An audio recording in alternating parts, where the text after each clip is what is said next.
si les gens veulent intervenir, je serais ravi de leur passer la parole.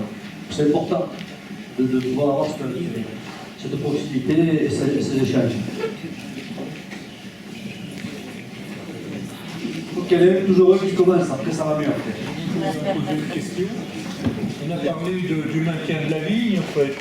Oui. Et moi, ça fait 40 ans que je viens à Banyuls, je vois quand même des vignes qui sont plus cultivées, qui peuvent mourir, sans doute parce que les enfants sont partis. Mais comment on peut faire pour réinstaller des jeunes sur ces vieilles vignes, qui ne sont plus des vignes, mais qui pourraient le redevenir, alors que le droit à la plantation semble très limité, et puis surtout avec le prix du foncier. Alors, sur la viticulture à Banyuls, c'est toujours un long fleuve qui n'est jamais un long fleuve tranquille, avec un fleuve très chaotique.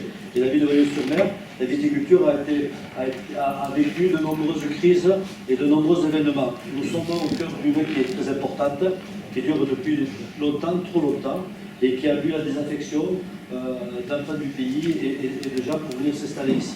Pourquoi? Parce que le travail est contraint, parce qu'il est exigeant, parce qu'il est manuel et qu'il n'est pas aussi simple qu'ailleurs.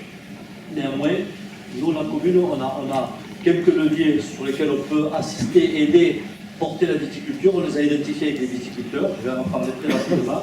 Par contre, on ne peut pas tout faire parce qu'il y a aussi des professionnels, des caves particulières, des caves coopératives qui, elles, sont les acteurs directs économiques de la viticulture. Nous assemblés, moi je suis aussi viticulteur, je pense que vous le savez tous et toutes, mon fils est installé. Nous assemblés que le mal le plus important dont souffre ce cru, c'est son manque de notoriété. Nous avons des produits de grande qualité qui se déclinent avec des vins secs, de l'appellation collure et des vins doux.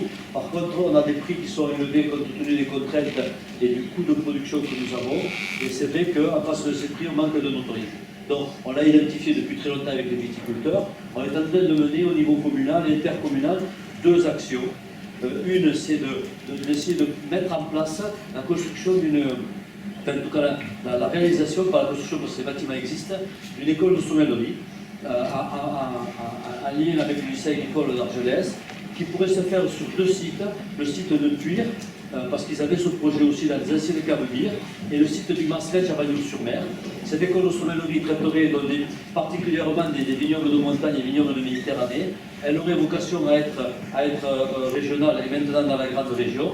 J'en ai parlé d'ailleurs avec différents candidats, et si je ne me trompe pas, certains, la personne qui était élue maintenant l'avait mis et elle avait parlé dans son programme. C'est un projet qui a été présenté aussi à la préfète et qui a pour l'instant bon aura. Maintenant, c'est un projet qui reste à faire. Donc il va rentrer dans la compétence de la communauté des communes Albert-Côte-Vermeille et aussi la communauté des communes des Astres. Il va être inscrit comme axe prioritaire dans le développement économique, parce qu'il y a l'aspect économique et l'aspect environnemental, par la communauté de communes, et il sera porté par les deux communautés de communes. Voilà. Donc il échappe un peu à la commune, mais la commune reste partenaire, puisque je suis vice-président de cette communauté de communes. Mais c'est un projet qui pourrait prendre une certaine ampleur et voir le jour. Voilà. C'est un projet encore très compliqué à faire, mais on est en train d'y travailler. Le deuxième action qu'on veut mener par rapport à aider cette viticulture, c'est, pour apporter la notoriété, c'est se lancer dans un classement au patrimoine immatériel de l'UNESCO, non pas de nos paysages, mais du savoir-faire des viticulteurs, qui, au fur et à mesure des années, depuis le Moyen-Âge, ont créé et inventé un système hydraulique qui se traduit par des murettes de pierre sèche et qui canalise les eaux, et qui est un système, c'est vraiment ce savoir-faire qui a su s'adapter au fur et à mesure des années, parce qu'on rentre dans le détail, André Santen pourrait en parler longuement à ma place, qui a su s'adapter et qui a su créer ces paysages. Donc, les vignerons n'ont pas fait ces paysages dans un premier temps pour retenir les terres, mais c'est pour canaliser les eaux, et sans le savoir, ils ont sculpté ces montagnes avec ces paysages remarquables. Et donc ce qu'on veut essayer de classer, c'est au patrimoine immatériel de l'UNESCO, c'est le savoir-faire des vignerons. Là aussi, c'est un projet à longue échéance, qui sera porté pas seul par la communauté de Banyuls, mais par les 4 maires, puisqu'on en a déjà parlé, et qui j'espère sera porté par la communauté des communes et par le département aussi, parce qu'il y a aussi un intérêt économique dans un département d'avoir un vignoble ou un savoir-faire qui est classé. Voilà. Ça, ce sont les deux actions que nous sommes en train de mettre en place, sur lesquelles on travaille. Ce ne sont pas les actions qu'on fait, comme on pourrait faire une route ou une caserne des pompiers ou un centre médical. C'est beaucoup plus long. Ça demande de l'investissement aussi, et il faut qu'on aille chercher des fonds, et notamment on est en train de travailler sur des fonds structurants européens pour qu'on puisse nous aider à faire ça. Voilà ce qu'on est en train de faire à ce sujet, voilà, pendant du temps. D'autres personnes veulent intervenir? Par rapport à ces gens qui vont manger au niveau du vigneron, Oui. moi je crois savoir que sur Bagnous, il y a des gens qui ont été pas expropriés parce qu'ils habitaient sur leur terre. Ah, vous devez connaître le problème. Oui, alors très bien. Alors là, moi je veux dire, je suis très clair là-dessus. Il y a des personnes qui habitaient dans des livres. Alors je vais alors poser ça. Non, mais posez votre question. Non, je posais la question, savoir ceux qui sont autonomes. Ici à Bagnous, il y a des gens qui vendent, des vignerons donc, et qui habitaient sur leur terre. Je crois que c'est un droit des vignerons d'habiter sur leur terre. Et sauf qu'on leur a demandé de quitter ces terres. Je peux l'expliquer très facilement. Donc, nous sommes dans un cru classé qu'on essaye de préserver. Donc, ce cru, il a des paysages, une beauté des paysages, il est classé. Il y a des personnes qui habitent dans des yourtes ou qui aménagent des casottes en bord de rivière ou dans des montagnes ou dans des forêts et qui se mettent en danger. C'est-à-dire qu'on a eu des inondations le 30 novembre quand les vendages étaient finis et quand le climat ne permet pas à des gens d'être au bord de rivière. Mais moi j'ai connu en 71 et je pense que plein d'anciens ici s'en rappellent, des inondations mi-septembre, c'est-à-dire le 16 ou le 17 septembre, ou le 21. Si à cette époque-là, il y avait eu la rivière avec des campements sauvages, avec des yourtes dans la rivière, il y aurait eu des morts. Il y aurait eu des morts avec l'eau qui est arrivée à Bagnous. Ensuite, la cabanisation est une chose sur laquelle nous sommes en train de lutter fermement. Fermement. Moi, je ne tremble pas quand je dis ça. Parce que j'estime qu'à un moment, d'habiter dans la montagne, sans conditions sanitaires, sans fosse septique, en se mettant en danger, c'est absolument, pour moi, dans mon esprit, exclu. Et je mène, je le dis, et je le dis publiquement, je mène non pas une chasse, mais je suis très attentif au fait que nous n'ayons pas de carbonisation, de système de carbonisation sur la commune de Bagnous-sur-Mer. Pour plusieurs raisons. D'abord, les gens se mettent en danger, les gens ne se rendent pas compte ce que c'est une inondation, et ce qui se passe, c'est quand la rivière coule fort. Ça, c'est le premier point. Quand je parle d'inondation, je les ai vécues la nuit, le 30 novembre, mais cette année, quand j'ai été sur le feu de Cerbère, je peux vous dire qu'un incendie de cette ampleur, c'est costaud. Il y a d'ailleurs une dame pompier qui est morte. Donc les gens sont en danger. Quand je vois qu'il y a un campement en haut des Escoumes, s'il y a le feu à la montagne, ils ne sortiront pas, ces gens ils vont mourir. Quand je vois qu'il y a des yourtes en bas, dans le ravin qui va au Mas Mayol, au tombeau de Mayol, ils sont en danger ces gens. Voilà, ils sont en danger. Ensuite, moi j'estime que ce n'est pas digne d'une commune qui accepte que les gens vivent dans des conditions de précarité comme ils vivent. Il y a d'autres solutions qui peuvent être mises en place, mais sur la carbonisation, moi je ne suis pas d'accord. Et ensuite, j'ai des instructions, et nous avons signé une charte autour de l'intercommunalité avec Madame la Préfète pour lutter contre la carbonisation. Donc, les personnes qui sont dans cette situation, on prend les mesures nécessaires pour qu'ils y soient. D'autres personnes veulent intervenir? Tout à l'heure, vous avez dit que c'était facile de faire des routes. Le bureau d'études a bien identifié le problème de la 914. Où en est l'aménagement de cette 914 par le département? Moi, je ne suis pas élu du département. Je ne suis pas élu du département. Si j'avais cette prétention, je ne vais pas répondre à leur place. Mais les informations que j'ai, je vais vous les livrer telles qu'elles sont. Ça fait depuis que je suis comme ça, que j'entends parler de la 914, 114, qu'on va dévier, qu'on ne va pas dévier. Bon, la vérité, pour ne pas se mentir entre nous, c'est que On n'a pas envie de le faire. non, c'est pas une question d'avis. C'est que quand on a des vieilles collures, et pour vendre, on n'a pas des vieilles collures pour collures. on a dévié Collioure parce qu'il y avait le port de Port-Vendre, qui est un poumon économique du département et qui alimente Saint-Charles, qui est une zone de transit. Donc le port de Port-Vendre a été, Collioure en a bénéficié, on aurait été avant Port-Vendre, on aurait été dévié, on n'a pas été. Dévier Banyuls, actuellement, c'est très compliqué et c'est très cher, je parle de 70 millions, 80 millions d'euros. Donc voilà, il n'y a aucun département, quelle que soit sa couleur politique, et je pense aucun État, quelle que soit sa couleur politique, qui va mettre 70 millions d'euros pour dévier 4800, 5000 habitants à Banyuls et 1500 à Cerbère pour arriver dans un endroit où il n'y a pas de déviation derrière. Donc, à mon avis,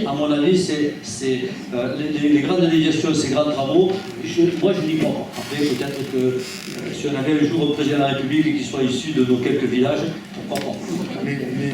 Pourquoi pas. Mais on va dire que c'est très hypothétique. Le fait est, c'est qu'il y a des travaux actuellement, je ne sais pas si vous avez été les regarder, sur la route de Cerbère, entre Castelbéar, un peu au-dessus de Castelbéar, et le Cap Prénéris. Donc il y a des travaux d'aménagement de la route, il y a des élargissements, je trouve que c'est très bien. Et je trouve que ça mènera un plus à la circulation.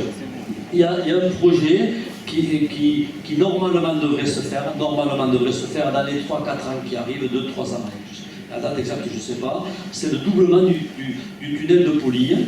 Et ça, c'est dans les tuyaux, c'est pas encore financé, mais c'est le projet qui va arriver. Donc il y aurait un tunnel avec deux voies qui puissent passer, et l'ancien tunnel serait pratiquement abandonné. Et en même temps, la partie de route entre ce tunnel et Port-Vendre serait rectifiée un peu dans l'esprit que ce qui est fait à Cerbère. Donc ça va nous faciliter la circulation pour arriver à la notion. Moi, mon sentiment, c'est que je pense que non plus, on n'a pas besoin d'une 3 voies ou d'une 4 voies qui arrive à Banyuls-sur-Mer, parce que ça va défigurer nos paysages, et je trouve que quelque part, on est des paysages qui sont précieux, voilà, et que quelque part un peu ça se mérite, Banyuls. Donc finalement, si on arrange un peu la route, on coupe quelques tournants, voilà, je trouve que ça serait bien. La problématique que nous avons, c'est dans la ville de Banyuls-sur-Mer, avec cette route 914 qui fait notre front de mer, qui traverse Banyuls et qui nous contraint beaucoup pour les activités, pour la circulation. Et il n'y a pas un habitant d'ici, ou très peu, qui n'emprunte pas ce front de mer au moins une fois dans la journée quand ils veulent se déplacer. On envisage, il y a plusieurs choses qu'on peut envisager. Une route qui pourra arriver à partir juste avant le vent tournant des Elmes, juste avant la voie ferrée, qui longerait la voie ferrée et qui arriverait vers les écoles. Ça, c'est un projet qui a été présenté il y a quelques années, c'est relativement cher, je ne suis pas sûr qu'il soit toujours dans les cartons, je ne suis pas sûr. Moi, ce que je crois le plus, c'est qu'on pourrait peut-être aménager sous une forme d'itinéraire partagé, piste cyclable, piste de voiture, la route de la Cour Pascal, c'est-à-dire la route qui va dans la nouvelle cave GICB et qui puisse arriver vers le Saint-Michel, ou peut-être couper un peu avant, descendre entre le camping, enfin par là, de manière à rejoindre, ce qui pourrait nous faire une route de contournement ou de détournement. C'est-à-dire qu'en gros, on pourrait dire que les gens qui habitent un peu sur l'arrière de Banyuls, au lieu de franchir le front de mer chaque fois pour aller à Perpignan, ou pour sortir de Banyuls, pourraient prendre cette route pour partir et se retrouveraient au rond-point de Père-et-Carnère et prendre cette route-là. Je pense qu'il y a une possibilité aussi, ça à mon avis c'est plus réalisable, c'est à l'échelle communale, d'une route, ce qu'on appelle la route de la Parette Rouge. La Parette Rouge, c'est quand on est au rond-point des Elmes, quand on prend la rue qui va à la gare, il y avait un projet qui est prévu d'une route qui partirait, il y a un petit mur rouge, ce qu'on appelle la Parette Rouge, un brique rouge, qui partirait d'ici et qui longerait la voie ferrée pour rejoindre la gare. Et donc ça pourrait faire un sens unique, un sens par rapport à la rue Clémenceau qui est au-dessus. Et quand on serait au parking de la gare, on arriverait directement à Vartissol, et de là on pourrait reprendre, on n'a plus qu'un tournant un peu difficile vers les palmiers, et on se retrouverait un peu aussi vers l'extérieur de Banyuls. Voilà. Moi je crois plus, voilà. Moi je crois plus à une politique réfléchie d'aménagement au fur et à mesure qui nous permettent l'idée c'est, si on arrivait à sortir la moitié, un tiers de la circulation du front de mer, je pense que ce serait une bonne chose. Voilà. Je ne vois pas d'autre solution, mais très franchement, après je ne vais pas parler pour le conseiller, voilà. Oui. de l'autre côté, parce que le bouchon, le soir, il est côté du laboratoire. Oui, mais le bouchon du laboratoire, il est parce que au rond-point de la mairie, il y avait toute la circulation de l'avenue Général de Gaulle et toute la circulation qui est sur le front de mer. De l'autre côté, je ne sais pas, moi je ne suis pas magicien, mais vous voyez Banyuls comme il est, et vous voyez que le franchissement de la Baïorie, c'est pas simple à gérer. Je ne sais pas comment on pourrait le faire. Et une fois qu'on a franchi à la Baïorie, je ne sais pas où c'est qu'on ira, parce que voilà, je ne sais pas où c'est qu'on peut passer, quoi. Donc, ça me paraît très compliqué et très cher. Moi, je crois plus à des solutions point par point alternatives, parce que c'est là, j'ai espoir de vivre encore quelques années et de les voir, plutôt que de grandes solutions qu'on peut tous souhaiter, une déviation de Banyuls, pourquoi pas, mais qui coûtent tellement cher, je ne suis pas sûr qu'on les voit. Je ne suis même pas sûr que mes petits-enfants les voient.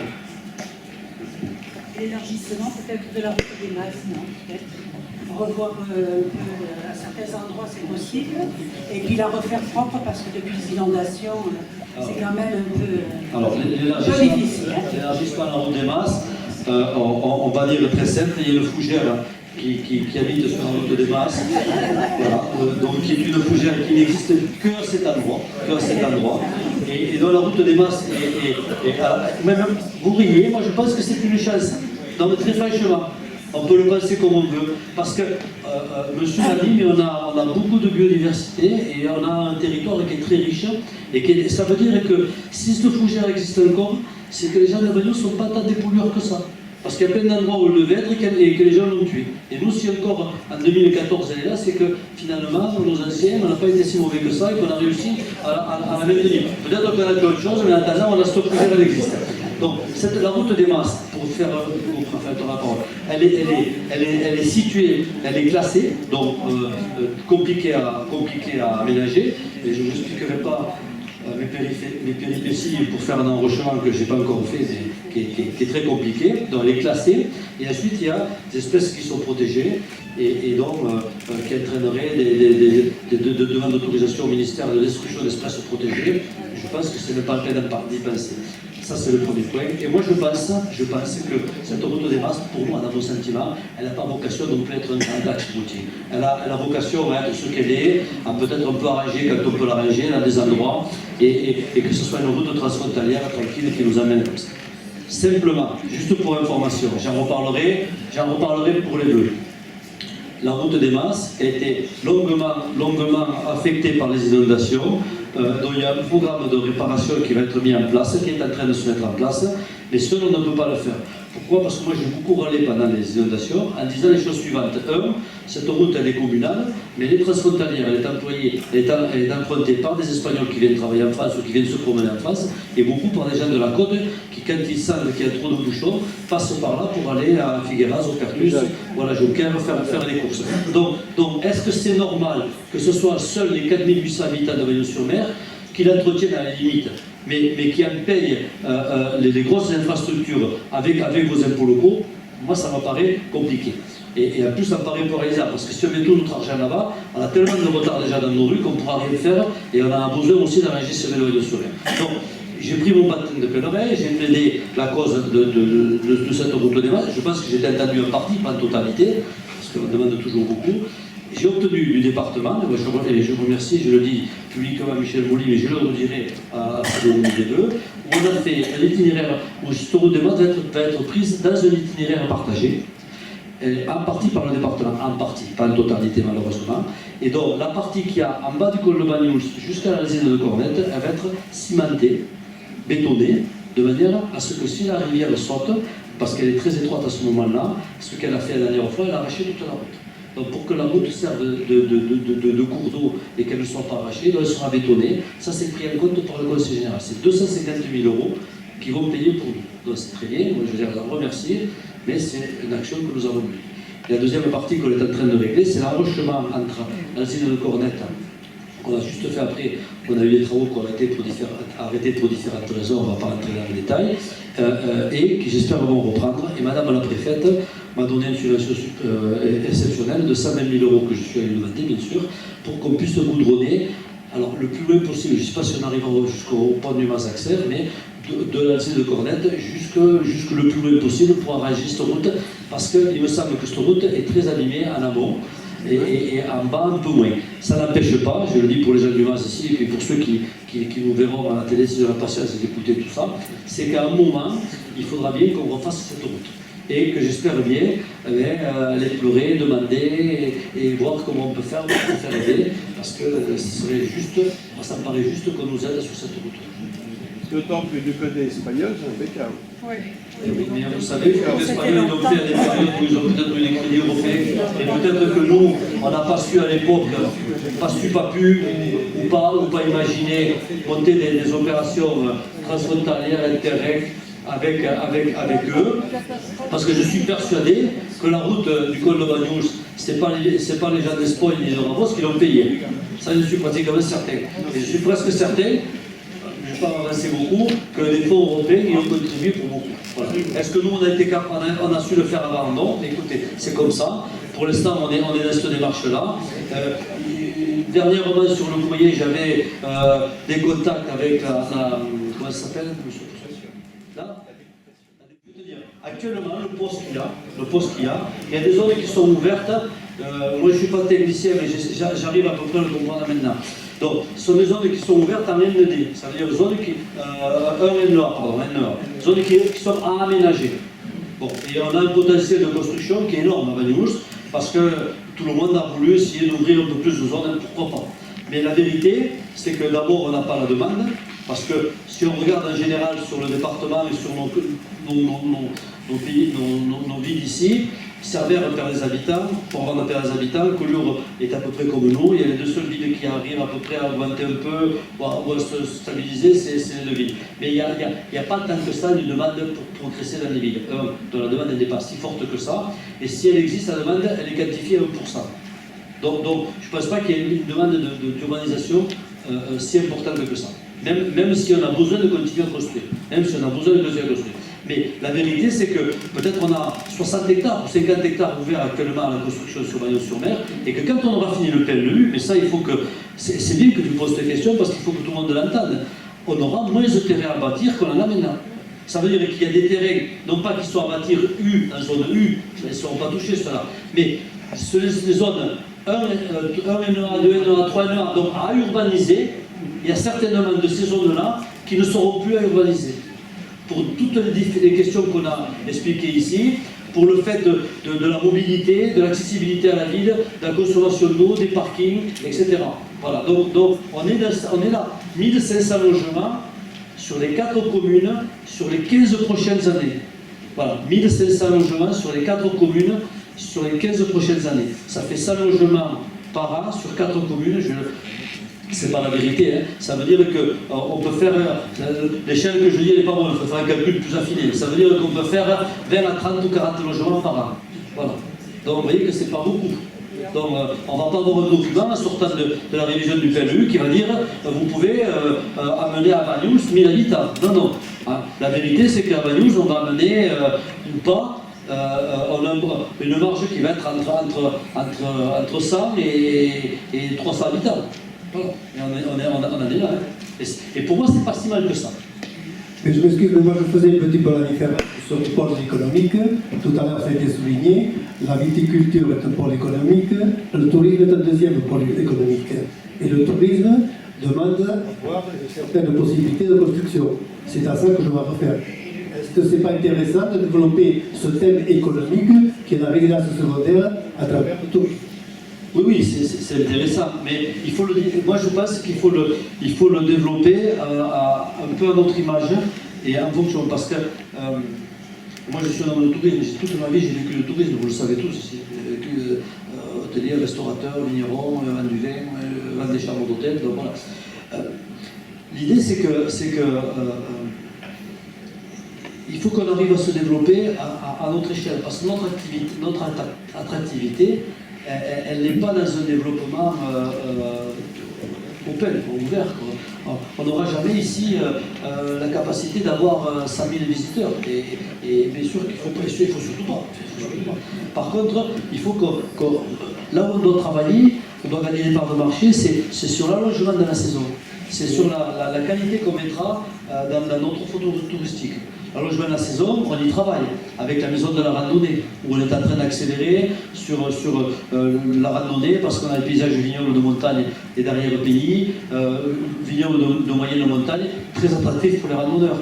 Le laboratoire Ago va nous donner des opportunités, développer un tourisme scientifique, un musée, un aquarium, avec un pôle attractif touristiquement. Mayol, pas d'Aristide, bon, on y travaille. Pour moi, l'enjeu se joue plus sur la durée que sur le nombre. Après, on gagnera certainement un peu en nombre. Mais moi, je pense que si on arrive à allonger notre période touristique de quelques mois, et on voit qu'on peut arriver à la fête des vendanges, c'est un exemple. Ça a quand même tiré au moins 7 ans, la fête des vendanges, et quelques jours d'octobre. Donc, si on peut aussi travailler un peu mieux en début de saison, et être un peu plus... Moi, je trouve que l'enjeu se situe là. Après, c'est sûr que la construction, l'artisanat, parce que c'est important aussi, l'artisanat, on a entrepris une démarche au conseil municipal a voté à l'unanimité le fait d'agrandir la zone artisanale. Voilà, donc on souhaite aussi pouvoir fixer sur la ville des artisans, des entreprises artisanales. Pourquoi? Parce que c'est de l'emploi. Et c'est des perspectives pour les jeunes qui ne vont pas trop à l'école et qui ont envie d'apprendre un métier manuel. Donc ça aussi, c'est des perspectives qu'on est en train d'essayer d'ouvrir. Merci. Pour aménager les loisirs. Il n'y a quand même pas un vrai cinéma à Banyuls. C'est bien gentil d'attirer les touristes, mais il faut les occuper aussi quand il n'y a pas forcément possibilité de faire de la marche à pied. Bon, alors médiathèque, cinéma, je ne sais pas, aménager un skatepark pour les enfants qui soit beaucoup plus sophistiqué que celui qui est là. Enfin, arranger un petit peu pour être attrayant. On y travaille beaucoup. On a un chantier actuellement deux projets. Un city-stade qui va être réalisé à l'emplacement du parking des bus sous la gendarmerie. Vous avez vu qu'il y a des travaux qui ont commencé. Là, il y a un city-stade qui va être organisé, et puis le jardin d'enfants par la suite sera descendu. Et les bars, fitness, tout ça, tout ce qui est chose de torture pour moi, mais bon, pour les gens qui veulent faire de la musculation, là-bas sera aménagé de manière à ce qu'on ait un espace ludique ici pour les adolescents, les enfants et les jeunes gens. Et ensuite, on est en train de mettre en place la construction d'un clubhouse autour du stade pour avoir une salle justement un peu plus ouverte pour les sportifs. Et puis bon, on y travaille avec les aménagements. Mais on a tellement de retard que... Voilà. Et la piste cyclable vers la Baillerie, dans la route des Masses, la piste cyclable sur la route des Masses, je vous l'ai dit, la route des Masses a été prise par le conseil général comme itinéraire partagé. oui, mais c'est pour la promenade aussi. Pour la promenade, pour la marche à pied, pour la promenade à pied, pour la promenade à vélo, pour les voitures. Voilà, mais après, de vous dire ou de vous promettre, ou celui qui va vous le dire, qui va élargir la route des Masses, il va continuer un mensonge, je pense que c'est impossible. Voilà, donc à un moment, la route des Masses, elle est comme elle est, et il faut l'utiliser comme elle est. Le trottoir, elle est dangereuse comme tout pour les piétons. Pardon ? Elle est La route des Masses, dangereuse. c'est dangereux. Pour les piétons, moi je la prends pas, elle est trop dangereuse. J'entends bien, mais à un moment... Il ne faut pas l'élargir, le trottoir. non, il faut pas l'élargir. Pardon ? On ne peut pas faire le trottoir. Non ? Moi, je voulais parler sur le plan économique, parce qu'on parle tout à l'heure, depuis tout à l'heure aussi, dans le PNU, et notamment dans le développement, dans le cadre du CAP 21, là, sur le plan économique. Je constate, moi, je suis revenu sur Banyuls depuis un an et demi, et je constate qu'il y a beaucoup de commerces qui sont fermés en dehors des saisons. D'accord ? La saison est de plus en plus courte, on a de plus en plus de commerces qui ferment, et on a de plus en plus, bien sûr, de Banyulais, qui quittent Banyuls pour aller faire les courses ailleurs. Ça c'est quand même un problème qui est, sur le plan économique, qui est important, à savoir pour l'emploi déjà d'une part, à savoir sur l'économie locale, d'accord, et également sur le côté pratique. Donc, est-ce qu'il n'y a pas une solution sur laquelle on peut réfléchir pour, je ne sais pas, moi, donner l'obligation à des commerçants d'ouvrir sur des périodes plus longues, parce que les Banyulais, je pense qu'il y en a beaucoup qui sont là, qui iront dans mon sens en disant qu'ils se plaignent de ne pas avoir de commerce ouvert en dehors des saisons. Je suis complètement d'accord avec vous. Une constatation, une simple constatation, c'est que nous avons un potentiel commercial que n'ont pas d'autres communes. Je je veux faire deux comparaisons, mais c'est des comparaisons amicales. Je prends Port-Vannes. Port-Vannes, ils étaient 6 000, ils sont 4 000 habitants. Il y a plus de commerces ouverts à Port-Vannes qu'à Banyuls. Ils sont ouverts. Non, mais peut-être, ils sont ouverts. Ça veut dire que Banyuls a un potentiel, il y a 4 800 habitants à Banyuls résidents, et vous l'avez vu, on vous l'a expliqué, il y a beaucoup de résidences secondaires. Ça veut dire qu'il y a un brassage de personnes toute l'année. À Banyuls, on n'est pas qu'à 800. On est entre 6 et 8 000, suivant les périodes où on est. En période de Noël, on est 8 000, on est 10 000. En février, on sera 6 ou 7 000, je sais rien, on sera. Mais il y a des gens qui viennent des maisons, qui viennent dans les résidences secondaires, qui viennent dans les appartements. Donc, en vérité, il y a un potentiel touriste, potentiel économique et commercial à Banyuls qui existe. Voilà, il existe. Après, il n'est pas assez, à mon grand regret, exploité par mes amis commerçants. Je dis mes amis parce que je suis un de commerçants aussi. Et c'est vrai qu'on a vu cette rue Saint-Pierre se déliter et un petit peu disparaître. Quand il s'en va en boucher, quand il s'en va des magasins de fruits et légumes, quand il s'en va de l'alimentation, ben c'est aussi le cœur du village parce que les gens vont faire les courses. Il reste des commerces. Et moi je vous remercie d'être là et de continuer à travailler et de continuer à dynamiser la ville, mais pas suffisamment. Je suis d'accord avec vous, complètement. Qu'est-ce qu'on peut faire? Moi, je ne vais pas les contraindre déjà. L'État fermé cet hiver, tu dois rester ouvert. Et même si je le fais, je pense que je n'ai pas force de loi pour le faire. La seule contrainte que je peux avoir, c'est d'avoir un dialogue avec eux pour essayer de les inciter à être présents le plus possible,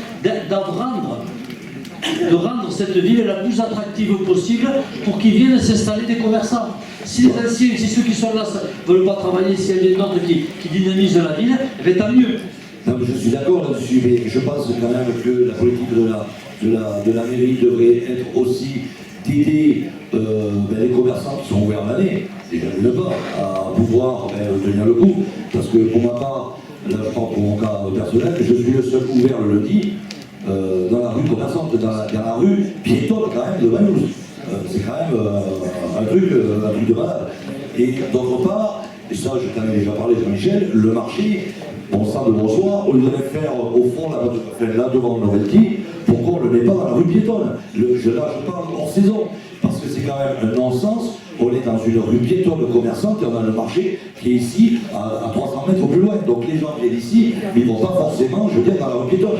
Et ça, forcément, ça ne génère pas non plus du trafic. Alors quand je t'en avais parlé, tu m'as dit qu'il y avait une histoire de syndicat des commerçants, mais à un moment donné, je pense que la mairie devrait pouvoir s'imposer là-dessus, quoi. Ils viennent quand même sur notre territoire, sinon là. Alors, il y a plusieurs problématiques que tu évoques là-dedans. Donc peut-être Sandrine pourrait répondre mieux que moi, mais je vais commencer. La volonté elle est partagée, le constat est partagé. C'est que si on arrivait à mettre plus de marchés, plus de marchands, quand il y a 40 des commerçants dans la rue Saint-Pierre, on arriverait à amener plus de vie. Et les gens, peut-être, de commerce à l'heure, une fois d'ambulant, une fois de sédentaire, on arriverait à créer plus d'activités. Moi, je suis complètement d'accord. Il y a plusieurs petites problématiques. C'est que, il y a des marchands ambulants, il y a des gens qui viennent faire le marché, qui ont besoin de bornes électriques, d'accès pour de la réfrigération, pour tout un tas d'installations qu'ils ont. Celui qui vend du fromage ou des poulets ou de la charcuterie, il ne peut pas étaler ça comme ça se faisait à la bonne plaquette là-bas. Donc il y a des installations qui existent. Il y a des marchands qui ont des camions. Et donc, on va mettre un camion dans la rue Saint-Pierre. Donc, on ne peut mettre dans la rue Saint-Pierre qu'une certaine partie de marché, pas la totalité. On a fait une réunion, il y a un mois et demi, avant les fêtes. Un mois avant les fêtes, avec les commerçants du marché, pour essayer de trouver des solutions, et pour leur indiquer notre volonté, justement de les faire venir un peu plus à la ville pour que l'été c'est moins de problèmes, parce qu'on arrive à étirer le marché, mais l'hiver c'est un peu plus difficile. Ils sont peu nombreux, ils sont très organisés, un syndicat.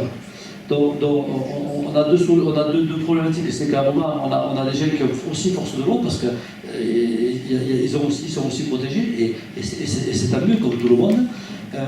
Les syndicats les défendent et après si tu retournes sur la corde, ils risquent de plus venir. Donc c'est aussi un peu un problème. Et certains commerces on ne peut pas les mettre. Donc, et après, c'est difficile de les dissocier. Comme ils ne sont pas assez nombreux, on ne peut pas mettre trois marchands de volailles au marché et les autres font. Donc, il y a une solidarité entre eux. Ils essayent de. Donc, on y arrive. On y arrive. On n'y arrivera peut-être pas en tapant sur la table. Moi, j'y crois pas trop, cette méthode de taper sur la table et d'imposer les choses aux gens. On y arrive. On y arrivera en commençant un peu à l'intersaison, en les tirant sur le marché. Voilà. Mais c'est pas aussi simple qu'on le croit.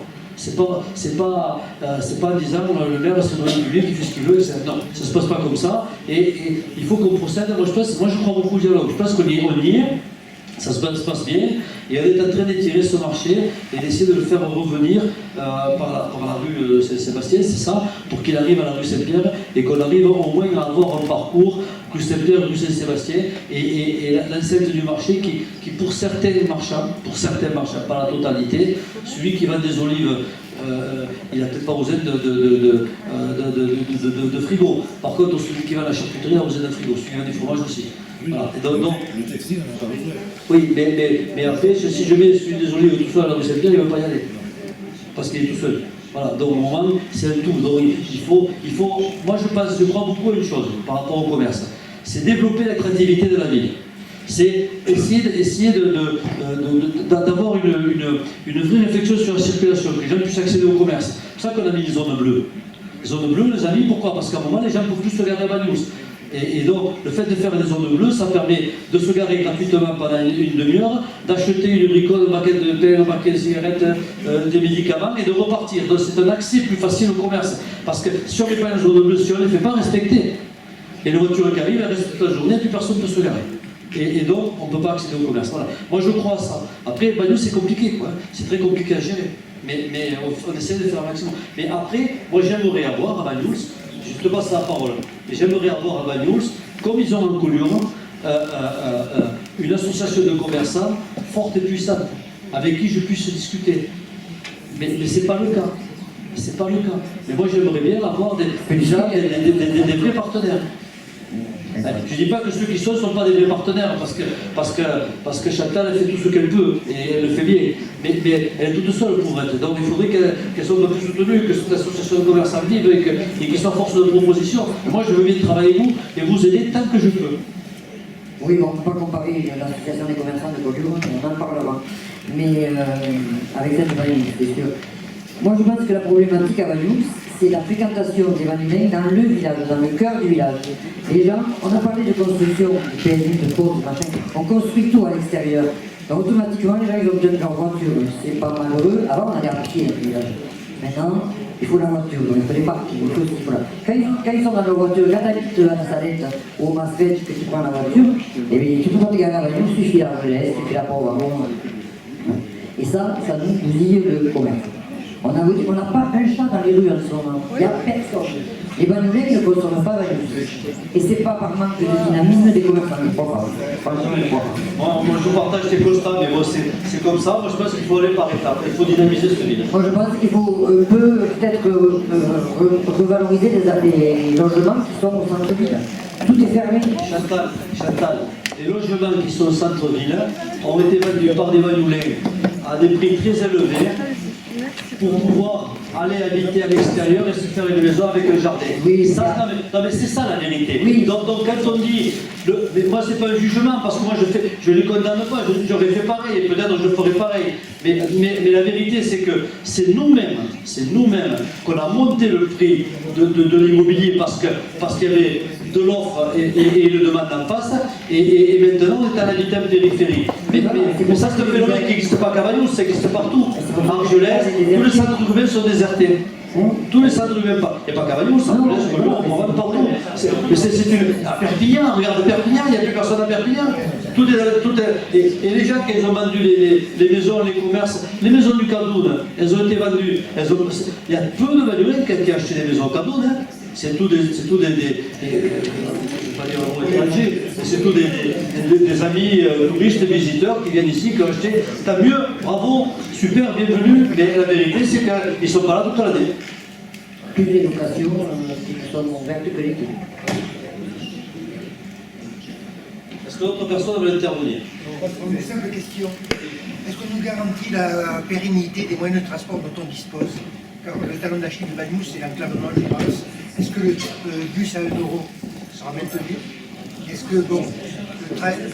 Alors, vous n'êtes pas sans ignorer, je l'ai redit avant, que moi je ne suis pas élu au département. Voilà, donc, mais le transport, alors c'est une compétence qui est passée du département à la région et que la région va déléguer au département.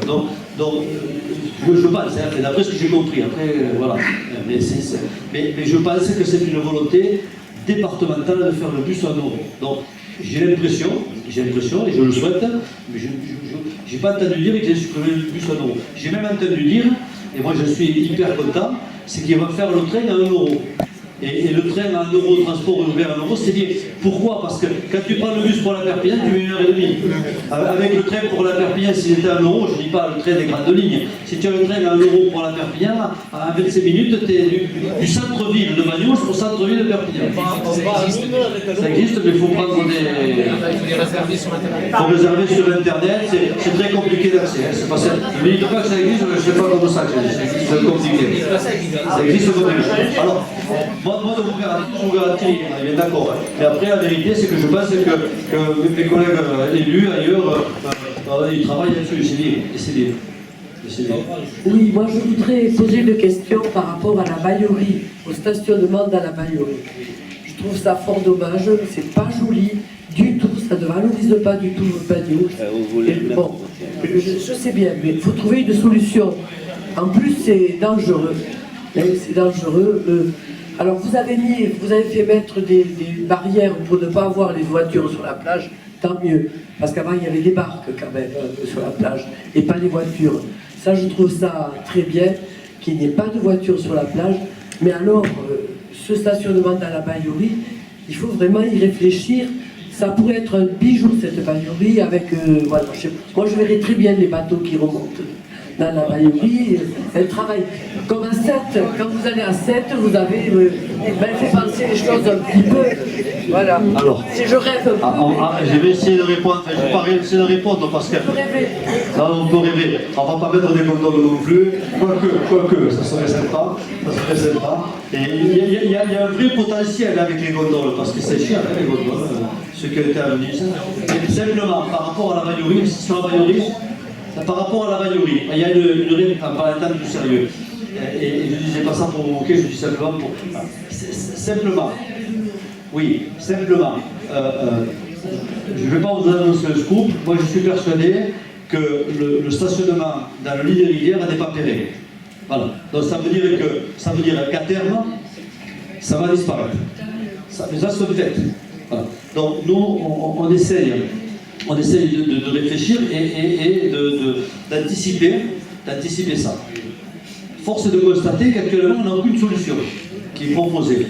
Donc, à un moment, si demain, j'espère que ce ne sera pas le cas, on mettait des barrières, on interdisait les gens dans la Baillerie, je pense que les commerçants qui souffrent déjà beaucoup transpireraient encore plus. Hein.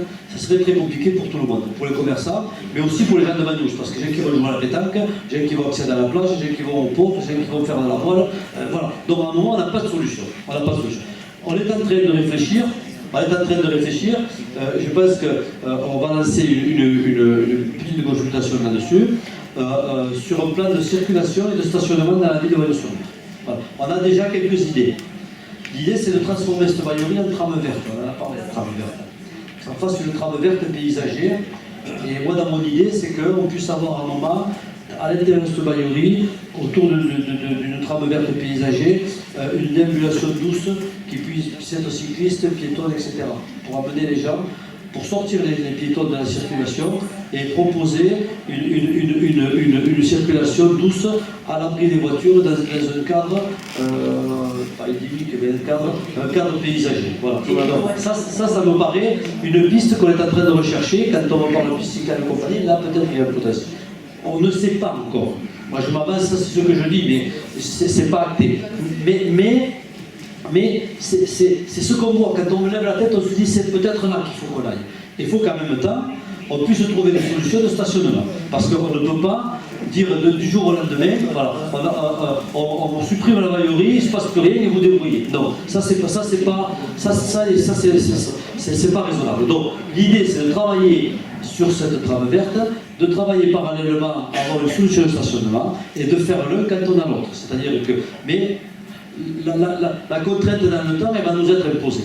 Donc moi je pense qu'avant la fin de ce mandat, on n'en sera pas loin où on y sera. Voilà. Mais on sera dans ce genre de réflexion. Après, comment je ne sais pas, si on missionne déjà pour faire des études, c'est qu'à un moment on a besoin de savoir, parce que quand on parle de stationnement, l'idée c'est de savoir combien on a besoin de stationnement. La réalité c'est qu'est-ce qu'on a besoin, quoi, une voiture, à quel moment, quelle période, est-ce que l'investissement est en relation avec le besoin qu'on a, est-ce qu'on doit construire, je dis une bêtise volontairement, c'est pas vrai, hein, mais non mais je le dis parce qu'après je veux pas qu'on dise ils veulent faire ça, mais l'idée c'est pas de construire un parking de 4 étages ou 5 étages quelque part pour 3 semaines ou 4 semaines de besoin de stationnement, parce que c'est pas rentable, parce que c'est pas concevable et parce que c'est pas ce qu'on veut faire.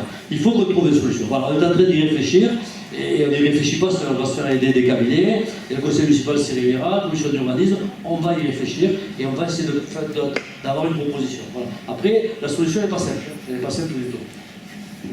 En fait, la question rejoint tout à fait ce que vous venez de dire. En fait, cette trame verte que vous prévoyez dans Bagnouls urbain, pour être le long de la Baillerie, pourrait-elle être poursuivie par un chemin à sentier, disons, qui mènerait jusqu'au musée Mayol, par exemple, le long de la Baillerie, et qui permettrait de doubler par un chemin à pied la route des Masses, jusqu'au musée Mayol. Moi je dis pourquoi pas, je dis pas non, je dis pourquoi pas. Ce qu'on a besoin, c'est un moment aussi. Ce qu'on a besoin aussi, c'est de moyens. Voilà, c'est qu'on a besoin de moyens, parce que ça, tout ce que je dis, ça vaut de l'argent quand même. Mais je veux dire, quelque chose un sentier, quoi, voilà. Pardon ? Un sentier, pas quelque chose. Oui, un sentier, mais un sentier dans un cours d'eau, c'est un aménagement qui est soumis à autorisation, sur lequel il y a des études hydrauliques. Donc on est pareil dans l'histoire de la trame verte. La trame verte, c'est pas planter 4 arbres dans la rivière et faire un chemin. Non, c'est pas ça. Il faut une étude hydraulique, cimentation, déplacement des matériaux, comment on fait, comment réagir la rivière. On passe les meilleurs. C'est pas simple. C'est 1 an, 2 ans d'études, c'est 1 an de travaux, ou 2, c'est rien. Et donc c'est pas un projet qui se sert maintenant. Voilà. Tout ça impacte aussi nos finances. Et donc on a aussi pas des priorités, mais bon, on le fera, mais je pense que si on est un peu malin, on peut aller chercher des financements là-dessus. C'est ça aussi qui nous faut. Oui, mais le danger n'est pas de réduire les zones vertes pour bétonner, ce qui m'inquiète beaucoup, quoi. Parce qu'il y a une zone de jardin qui a un charme extraordinaire à Bagnouls, ce serait tout à fait dommage, au nom du tout parking, de toucher à ces zones-là, quoi. Je ne vous ai pas dit que j'allais bétonner quelque chose, moi. Je vous ai dit qu'on réfléchissait sur une trame verte et des solutions de stationnement. À mon avis, après je sais, mais moi je ne vais pas faire l'étude, je ne suis pas ingénieur, mais à mon avis, un parking, ce n'est pas non plus dans une obligation complète d'être bétonné ou goudronné. Voilà, il y a des solutions qui s'offrent. On verra bien, on verra. Laissez faire les choses. Après, il y aura des réunions, vous voyez, regardez comment on se rapproche de vous, on fait des réunions, on vous explique quelque chose et on tient compte de ce qui se dit. Mais mon idée, c'est pas de bétonner Bagnouls. Et on va pas, alors je vais le dire comme ça parce que ça sera dit, on va pas exproprier tous les jardins de Bagnouls pour faire des parkings et les cimenter. Non, c'est pas, on le fera pas. Voilà, je le dis, on le fera pas. Voilà. Dans ce projet de PLU, je n'ai pas entendu parler beaucoup de patrimoine. Et il y a un patrimoine sur Bagnouls, que ce soit les casottes, le mas des abeilles avec sa chapelle, certaines fresques de Mayol dans une certaine maison de Bagnouls, etc., etc. Et je pense que là aussi, on pourrait peut-être attirer des gens en morte saison par la mise en valeur de ce patrimoine. Certainement, je suis persuadé, mais simplement, le mas des abeilles, c'est sur un domaine privé. Malgré que ce soit, à mon sens, le cœur, et c'est là où est né Banyuls, à mon avis, c'est là où est né Banyuls. Le vieux Banyuls est né ici, les gens sont arrivés par la montagne et pas par la mer. Ça, on pourrait en rediscuter avec les historiens, mais c'est un masque important dans la vie locale, mais il est dans le domaine privé. La fresque sur le mur, c'est aussi un peu la même famille, c'est en cours de restauration. Et j'ai eu l'occasion, moi je la connaissais pas du tout, j'ai eu l'occasion dans la préfète d'aller la visiter cet été. Franchement, c'est super. Et les travaux qu'a fait ces personnes dans leur maison, ils ont refait cette maison à l'identique quand elle a été peinte à la fresque. C'est-à-dire qu'ils ont fait les peintures, les décors sur les murs, les boiseries. Ils sont allés même retrouver les boutons, vous savez, en porcelaine, dans les normes maintenant, mais pour allumer les lumières. Donc, je veux dire, ils ont fait un travail avec M. Vernet, l'architecte des bâtiments de France, remarquable. Et cette maison, on a l'impression, quand on passe à la porte, de presque de changer d'époque. Voilà, donc ça, ils ont fait un gros travail de ces gens, merci, et bravo pour ce qu'ils font. Après, la préservation du patrimoine, bien sûr que c'est intéressant, mais on a une partie de notre patrimoine qui nous échappe parce qu'il est privé.